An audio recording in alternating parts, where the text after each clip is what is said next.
Abertura. Fundo azul. Linha branca horizontal se divide em duas e forma um quadrado que logo se desfazem. Círculo se divide horizontalmente em outros coloridos e se desfazem. No centro, repórter Justiça. O poeta gaúcho Mário Quintana já dizia: a arte de viver é simplesmente a arte de conviver. Simplesmente, disse eu, mas como é difícil. E põe difícil nisso, viu? Em 2020, a pandemia da Covid-19 evidenciou muitos conflitos que surgem dessa convivência social. Veja só o que aconteceu em Porto Velho, Rondônia. Este é o condomínio residencial Salvador Dalí, nome em homenagem ao pintor surrealista que tinha o dom de unir imagens diferentes em uma só. Mas a história do prédio vai na contramão dessa reunião de diferenças defendidas pelo pintor. Está vendo as paredes? Elas têm vários alertas aos moradores do condomínio contra qualquer forma de discriminação em virtude de raça, sexo, cor, origem, condição social, idade ou deficiência. As placas foram colocadas aí para todo mundo ver, em atendimento a uma solicitação do Ministério Público Federal. E pensar que tudo começou Repórter por causa Vanessa Lima, Brasília, dos DF. elevadores. Moradores do prédio foram vistos orientando funcionários da limpeza a usar somente os de serviço. Quando um ou outro funcionário era visto no elevador social, era repreendido, com gestos de reprovação ou pedidos para deixar o equipamento. Não demorou muito para o caso se transformar em denúncia.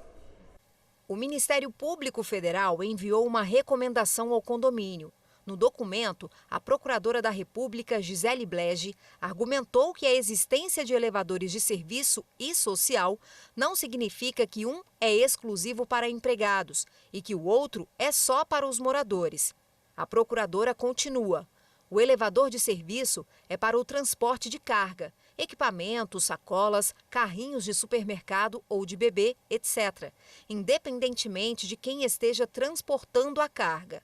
Já o elevador social é para transporte de pessoas, sem cargas, e pode ser usado por qualquer um. Por enquanto, é um alerta. Se a história voltar a se repetir, medidas mais duras poderão ser adotadas. A falta de respeito ao espaço do outro pode ser uma das consequências da pandemia.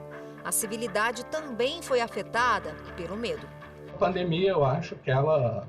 Alexandre Veronese, Veronese, tenho certeza sociólogo. que ela mudou vários padrões de sociabilidade que a gente tem, né? No mundo contemporâneo, né?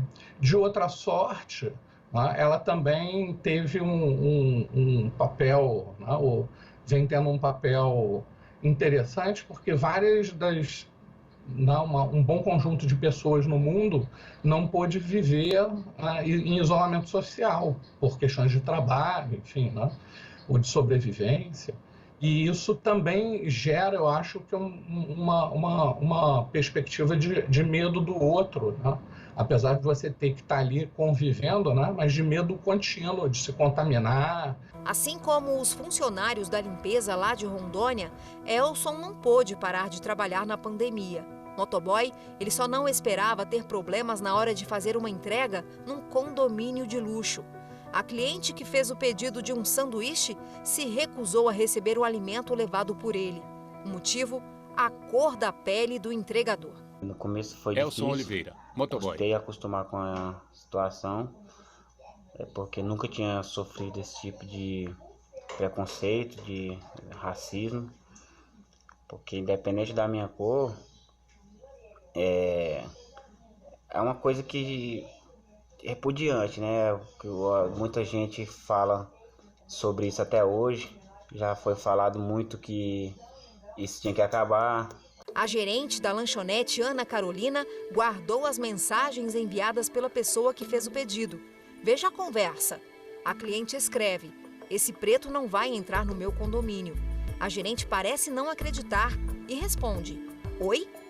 A cliente continua: manda outro motoboy que seja branco, eu não vou permitir esse macaco. A gerente da lanchonete encerra a conversa: não toleramos racismo, fim, seu pedido não será entregue. Ana Carolina conta que ficou sem palavras. Eu fiquei extremamente chateada. Ana Carolina Gomes. Fiquei atônita, não sabia o que responder. Foi isso, fiquei 20 segundos olhando pra tela do computador sem saber o que falar pra ela e nem pro entregador que tava comigo no telefone no momento em que eu li o que ela tinha mandado. Eu senti raiva, eu senti tristeza, eu senti repúdio, nojo, tudo. Só que naquele momento eu não podia falar o que eu, Carol, queria dizer pra ela. Não podia dizer porque eu tava representando o estabelecimento, então ali eu falei que a gente não tolerava racismo, que o pedido dela não ia ser entregue e fim. Mas não terminou aí não. O caso foi registrado na delegacia e a busca agora é por justiça. Não sabemos se essa pessoa é a pessoa por trás do crime, porque na plataforma pode colocar o nome que você quiser, não sei se o CPF é da pessoa, mas que a gente tá indo atrás, a gente tá, e a gente vai achar. A gente registrou o BO, a gente tá indo atrás, e é isso, a gente espera por justiça, nada mais. A gente não acha que é um crime perdoável, isso é imperdoável, é inadmissível e inafiançável. A Constituição Federal traz no preâmbulo o compromisso de assegurar o exercício dos direitos sociais individuais, a liberdade, a segurança, o bem-estar, o desenvolvimento, a igualdade e a justiça, como valores supremos de uma sociedade pluralista e sem preconceitos. O preâmbulo, durante muito tempo, havia uma discussão se haveria uma força normativa no preâmbulo ou não. O preâmbulo, ele, sem dúvida nenhuma, ele tem uma força, e ele serve como uma lente através do qual a gente deve observar a Constituição. Ali é uma carta de intenções que deixa bem claro qual é o norte, qual era a intenção, qual era o objetivo do legislador constituinte. E quando a gente fala de valores supremos, uma sociedade fraterna, pluralista, sem preconceitos, fundada na harmonia social, a gente tem muito claro como a gente deve interpretar as normas contidas na Constituição a partir desse preâmbulo, a partir dessa carta de intenções, vamos chamar dessa forma. A Constituição enfatiza ainda no artigo 3º o objetivo de promover o bem de todos, sem preconceitos de origem, raça, sexo, cor, idade e quaisquer formas de discriminação. O que a Constituição ela impede de forma absoluta realmente é o preconceito entre seres humanos. Ou seja, a partir do momento que a pessoa ela é reconhecida pela Constituição como um ser humano titular de direitos, ela não pode de forma nenhuma ser discriminada pela sua condição humana. Isso feriria, inclusive, o princípio que tem na Constituição da dignidade da pessoa humana. Então, a Constituição ela parte do pressuposto que todo ser humano ele é digno, ele merece uma existência digna. Mesmo assim, os casos de intolerância não param. Muitas vítimas recorrem ao Poder Judiciário para garantir seus direitos. Quando a agressão é motivada pela cor da pele, o caso pode ser classificado de duas formas. A injúria racial consiste em ofender a honra de alguém com base em elementos referentes à raça, cor, etnia, religião ou origem. O Código Penal estabelece pena de reclusão de 1 a 3 anos, mais multa. Já o crime de racismo atinge uma coletividade indeterminada de indivíduos, discriminando toda a integralidade de uma raça. Ao contrário da injúria racial, o crime de racismo é inafiançável e imprescritível.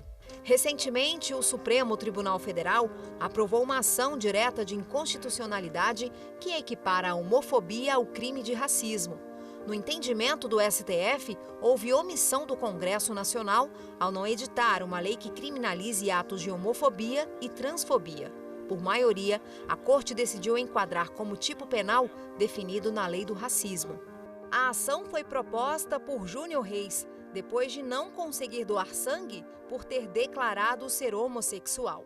Na entrevista, a enfermeira perguntou se eu tinha feito sexo com outro homem.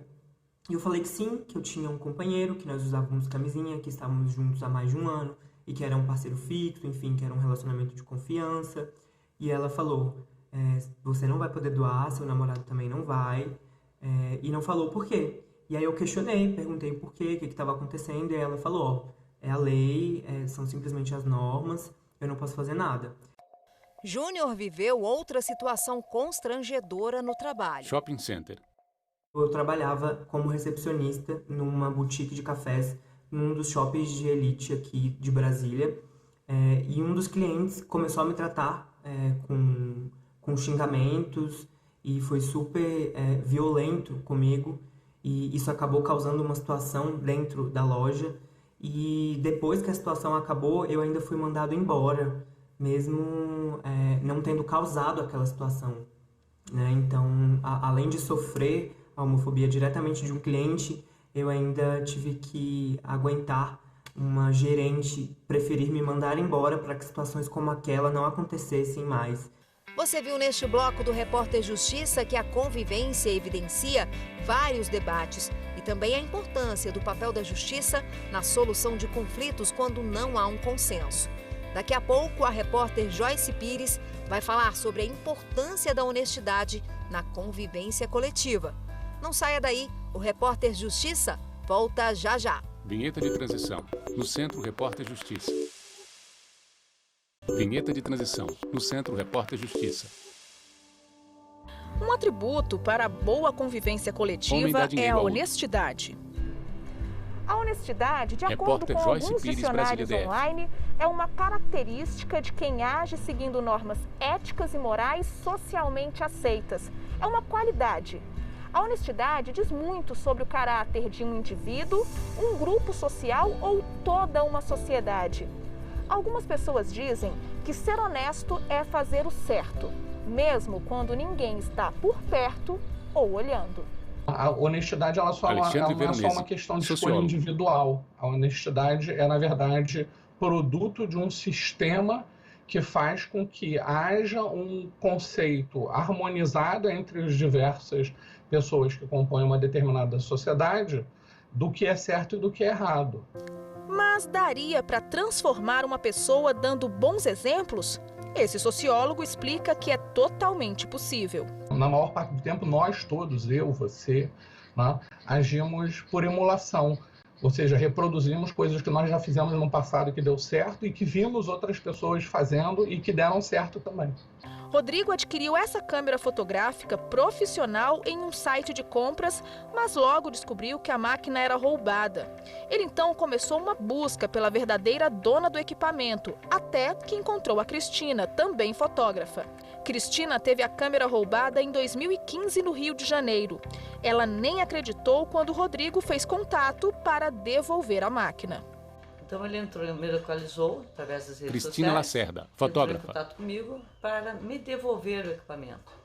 É impressionante como Deus é Pai, vale a pena ter fé e como ainda existem almas caridosas nesse planeta. Outra história que também merece ser contada é a do Cícero. Ele ganha vida como motorista por aplicativo. Em uma das corridas, ele cruzou com a Roberta.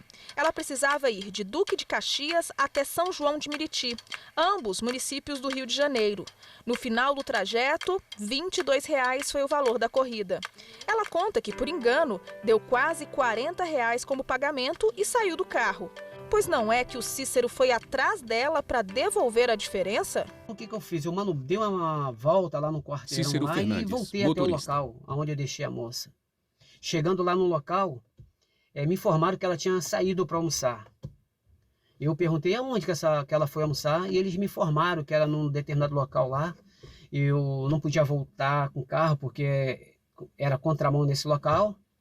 Eu deixei o carro parado e fui andando mesmo, até chegar no local lá do restaurante. Na hora, Roberto minha Reis, reação advogado. foi de muita surpresa, porque é o tipo de atitude que ninguém espera. Ele foi me devolver o dinheiro praticamente 2 horas depois. E eu falei, não, o senhor pode ficar com o dinheiro, até pelo que o senhor gastou de gasolina para vir aqui me devolver. E ele falou que não queria, que aquilo ali não era mais do que obrigação dele, porque eu tinha que pagar o valor justo pela corrida, né? E se eu não devolvesse aquilo, cara, eu ia continuar trabalhando, agoniado, pensativo, sem saber o que fazer, né? Ia ser horrível para mim. Porque eu acho que a honestidade é tudo na nossa vida. O que não é nosso, tem que devolver a quem pertence, né? Mas honestidade ou desonestidade não tem a ver apenas com dinheiro. Por exemplo, mentir no currículo para conseguir um emprego. Pode? Dizer que você é algo que você não é, né, em algum determinado momento, né? Isso deixa de ser uma autoilusão, que poderia ser, né, uma autoilusão, né? Mas se transforma num ato desonesto, de certa maneira, né? Porém, é quase impossível não relacionar honestidade com dinheiro. O dinheiro pode levar à ganância, que pode resultar na corrupção. E quando se fala em corrupção, o Brasil não se encontra em um bom lugar. Um levantamento feito em 2019 mostra que o país, além de não avançar no combate à corrupção, ainda caiu na colocação pelo 5º ano seguido e atualmente se encontra em 106º lugar em um ranking de 180 países, o pior patamar na história da pesquisa. O levantamento é feito desde 2012 pela organização não governamental Transparência Internacional. É um dos mais abrangentes indicadores de corrupção no setor público do mundo. A honestidade, que Rafael é um atributo Gabete, mestre em ciência individual de cada cidadão, de cada pessoa. Isso é atomizado, ele é de cada ser humano em si. Quando colocado em conjunto, ele se torna uma cultura social. E essa cultura social, ela é essencial para uma sociedade prosperar, porque é dessa honestidade individualizada que vai se ter uma cultura social de honestidade e, portanto, provavelmente, leis melhores, economia melhor, segurança jurídica melhor. Essa advogada explica que a desonestidade tem consequências e uma delas pode ser a prisão. A partir dessa desonestidade, nós podemos verificar alguns crimes, como, por exemplo, fraudes das mais diversas, estelionatos também diversos. Quando os casos de desonestidade no setor público vêm à tona, logo viram notícia. Um exemplo, os desvios de recursos da área da saúde durante a pandemia da Covid-19. Porém, existem casos menos graves que podem até passar despercebidos, como não honrar um contrato firmado. Mas, se existe dano, existe a punição também. Nós temos aí penas variando de 6 meses até 15 anos de prisão para a desonestidade. A advogada esclarece ainda o famoso ditado popular: achado não é roubado. Achado não é roubado, mas é crime de apropriação indevida. Uma vez que aquilo não te pertence, devolva às autoridades. Mas voltemos aos bons exemplos. Na pequena cidade de Mercedes, no oeste do Paraná, uma quadra virou palco da honestidade. Tudo começou quando a prefeitura do município, que tem cerca de 6.000 habitantes, decidiu deixar uma bola de basquete para uso livre na quadra. No local, tem apenas um aviso. Nós já recusamos 5 vezes, mas por incrível que pareça, secretário de Esportes de essas Mercedes, bolas Paraná. que foram repostas foram por desgaste natural. Algumas furadas, algumas bastante gastas. Nenhuma delas sumiram do local, simplesmente por desgaste. Tem muitos amigos meus de algumas cidades de São José, estudante. Se fosse aqui, a bola já tinha sumido faz tempo e tal. Então isso eu achei bem legal, ninguém ter roubado a bola nem nada, só ter que ser substituída por ficar um pouco lá no tempo e por jogar bastante tempo com ela e desgastando. A atitude das pessoas Eduardo Melo, está estudante. sendo incrível, porque elas jogam lá o tempo todo e sempre colocam no lugar de volta. No próximo bloco, a gente continua com mais histórias de honestidade com bons exemplos que passam de pai para filho. O Repórter Justiça volta já já. Vinheta de transição, no Centro Repórter Justiça. Vinheta de transição, no Centro Repórter Justiça. No bloco anterior, falamos sobre a importância da honestidade na convivência coletiva. Agora, vamos mostrar que esse valor pode ser desenvolvido desde cedo pelas crianças em fase de formação. No Guará, região administrativa do Distrito Federal, existe um projeto que acredita na boa-fé da população. É o Ice Pop for All, ou Picolé para Todos. Funciona assim: freezers iguais a esse estão espalhados por vários pontos da cidade. Neles, centenas de picolés dos mais variados sabores. Por perto, nenhum vendedor ou câmeras de segurança. A pessoa escolhe quantos picolés deseja e coloca o pagamento nessa caixa. Se precisar de troco, ainda ficam algumas moedas disponíveis para que ninguém saia no prejuízo. O projeto surgiu em 2017 apenas no DF. Hoje está em 270 locais da capital e já chegou a Goiânia e Belo Horizonte. O objetivo do Ice Pop for All é disseminar a cultura da honestidade. A gente acredita que a honestidade não é um valor dado, ela é um valor que precisa ser assumido, defendido e colocado em prática. As crianças, elas não nascem fazendo o errado. Elas aprendem a fazer o certo ou aprendem a fazer o errado. Normalmente elas repetem as ações dos adultos, né? Então uma criança, por exemplo, que normalmente faz algo certo, é porque ela tem alguém em casa que ensinou ela a fazer o certo. Na visita ao prédio, conhecemos a Maiara, de 7 anos. A simpática garotinha ama picolé e ter várias opções tão pertinho poderia ser uma tentação.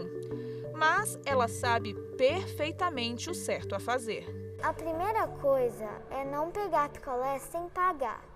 Maiara Fonseca, estudante. Se alguém pegar o picolé sem pagar, isso não é legal. Mas se eu pôr o dinheiro e pegar o picolé, isso já é bom. A mãe da Maiara é só orgulho. Mesmo quando ela não está de olho, a filha não decepciona. Você saber que seu filho vai descer, vai colocar o dinheiro e vai consumir apenas aquilo que realmente correspondente ao que ele pagou, independente de ter alguém olhando ou não, ou seja, honestidade.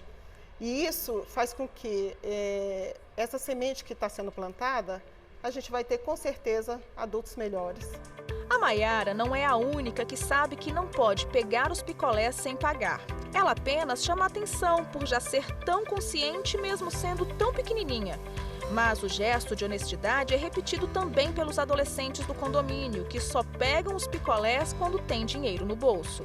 Eu acho que se a gente quer uma Maria mudança, Eduarda Pio, a gente estudante. tem que começar pela gente. Então, se a gente quer um país honesto, a gente não pode pegar o picolé do freezer sem pagar. Não é à toa que o prédio no Guará ganhou um certificado de honestidade. Por 4 semanas consecutivas, o condomínio teve pagos todos os picolés consumidos na geladeira. O balanço semanal é afixado nos elevadores. Os administradores acreditam que a exposição do dado positivo incentiva o comprometimento dos moradores com o projeto. É uma sementinha que deve ser cultivada semana após semana, mês após mês e que dá frutos a longo prazo. Se a gente saísse desse condomínio hoje, a gente já teria entendido que a nossa missão foi cumprida. Eu estou educando o meu adolescente aqui para que ele possa ter, me dê um país melhor. As crianças podem ensinar muitas coisas aos adultos, mas normalmente a lição vem dos pais, responsáveis, professores, alguém que seja figura de referência para a criança. Os exemplos passados são as principais formas de ensinar este valor. Assumir esse compromisso Mas Sara Reane Jesus Oliveira, educadora. Dioturnamente. Então, por esse motivo, cabe a nós essa responsabilidade de apresentar o mundo para a criança da forma que a gente acredita que esse mundo deve ser lido, por meio dos nossos exemplos. No bloco anterior, a popular frase "achado não é roubado" foi desmistificada. Nesse, o ditado que cairá por terra é o "faço o que eu digo, mas não faço o que eu faço".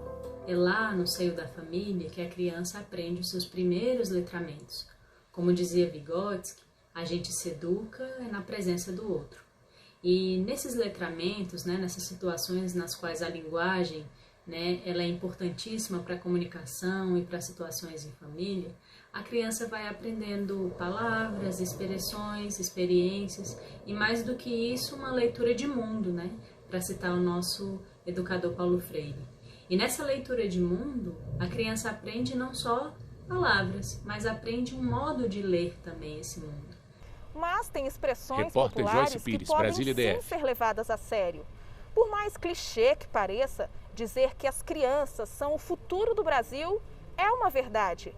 Elas serão os adultos de amanhã, tomarão as decisões importantes para a nossa sociedade, vão estar no lugar dos representantes políticos do país. Então, por que não começar a discutir o assunto logo cedo? Em Jundiaí, município no interior do estado de São Paulo, desde 2017, crianças de 8 a 11 anos têm um comitê para debater melhorias para a cidade. A filosofia do projeto é: política é sim coisa de criança. A definição de políticas públicas por meio do projeto chamado Criança na Cidade permitiu avanços no município. Ter esse olhar para o coletivo é algo que Marcelo com certeza Peroni, gestor de cultura de Jundiaí, São Paulo. Dessas crianças, e a gente tem certeza que já está impactando no futuro da nossa cidade. Por isso a gente acha que é tão importante dar voz às crianças, escutá-las e, mais do que isso, colocar de fato em prática aquilo que elas pedem, porque elas têm uma grande sabedoria e elas olham para o outro de uma maneira diferente. O Repórter Justiça fica por aqui, mas se você quiser rever esse ou outros programas, acesse no YouTube o canal TV Justiça Oficial. Nosso e-mail é o reporterjustiça@stf.jus.br. Na semana que vem, você já sabe, temos um novo encontro. Até lá! Créditos finais. Produção, Regina Souza. Reportagem, Joyce Pires e Vanessa Lima. Edição de texto, Vanessa Lima. Cabelo e maquiagem, Eliane Neres. Figurino, Thalita Oliveira. Cinegrafia, Anária Amaral e Lúcio Ribeiro. Assistência técnica, Josenildo Júnior e Juvenal Alves. Edição e pós-produção, Diego Gagliotti. Videografismo, Leonardo Veloso. Audiodescrição, Visual. Roteiro, Caian Leão. Narração, Frank Nascimento. Núcleo de programação, Rosa Wasser. Núcleo técnico, Fábio Guedes. Núcleo de produção de programas, Flávia Soledade. Supervisão, Coordenadoria de Gestão da TV e Rádio Justiça. Secretaria de Comunicação Social, STF. Realização, TV Justiça Essencial 2021.